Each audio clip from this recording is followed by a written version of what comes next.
Welcome back. Let us start with the chapter Daring to Dream Big. As I have already told you, daring to dream big means having courage to dream about something which is not easy to get. Here it is.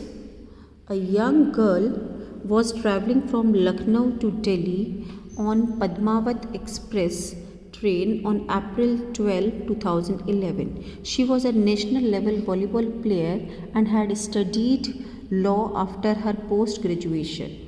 Her hunt for a suitable job had not met with such success till then. After failed attempts at getting into the paramilitary force, she decided to apply to the CISF, Central Industrial Security Force. Much to her delight, she received a call letter from them, but unfortunately, they had got her date of birth wrong. Hoping to have the error rectified and thus improving her chances at securing a job, she made up her mind to proceed to Delhi. So, this story starts with a young girl, actually, who was a volleyball player.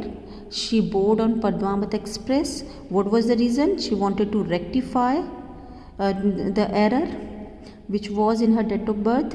Actually, she was trying hard to get some good job, but she was not getting that, and she failed in many times of getting job in paramilitary force. So finally, she decided to get a job in CISF, and even she got a job there. But what was the problem? That the problem was that her date of birth was written wrong. So she thought that she would rectify the error and then she might get the job. It was with this intention that she boarded the Padmavat Express on that fateful day and, squeezing herself through the surging crowd, found a corner seat for herself in the general compartment. Little did she know then that her struggle was going to take on horrible proportions. So she decided to board the Padmavat Express, and anyhow, you can understand how difficult it is to travel in a general compartment. So, anyhow, she managed to get a corner seat in the general compartment. A little while later, she found herself being confronted by some hooligans. Hooligans means some, you can see, naughty boys, yeah, a gang of boys. So, who were eyeing her gold chain, a gift from her mother. The gusty girl defended herself and kicked and punched the men who came to her one at a time. What was unimaginable was that although the compartment was full of people, not a single soul came to her rescue. So we have read till here that some people, you can say a gang of boys who wanted to get her gold chain, tried to take it from her. It was her gift given by her mother. So she fought with them bravely. She defended herself, kicked them, and no one else dared to come to rescue her, to save her.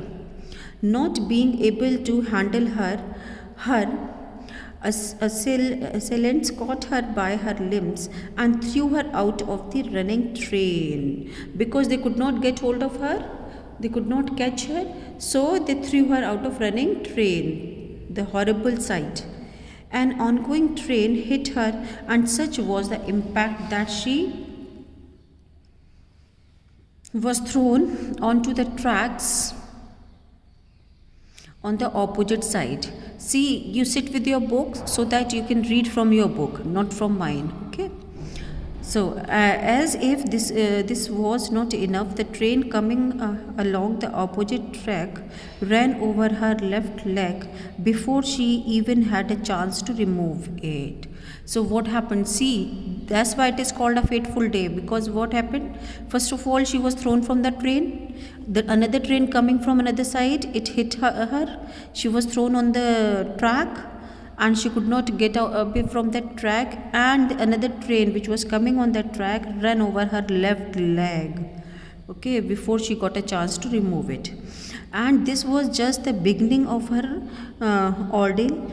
all night long train came and went, 49 of them. So 49 trains in the meantime they came and went. But her agonist screams fell on deaf ears. No one heard her screams, no one. She lay there bleeding and in great pain. But till morning there was to be no respite for her. She could not get any relief. She could not get anyone to help her till morning. Her oozing wounds attracted rats, and there was nothing she could do to shoo them off. Even you can imagine the pitiable condition of the girl. She was hit, her leg was cut, and who was there? Rats. Rather than any human being to help her, rats were there to make the condition worse. Finally, that long and painful night came to an end, and her broken body was discovered by some people, and then things were set into motion. So, anyhow, it was set by motion. She was taken to the district hospital in Bareilly, where her leg had to be amputated below the knee without anesthesia. Class, what happened there? Her leg has to be cut, separated from her body without anesthesia. The rest of the chapter I'll explain in next video.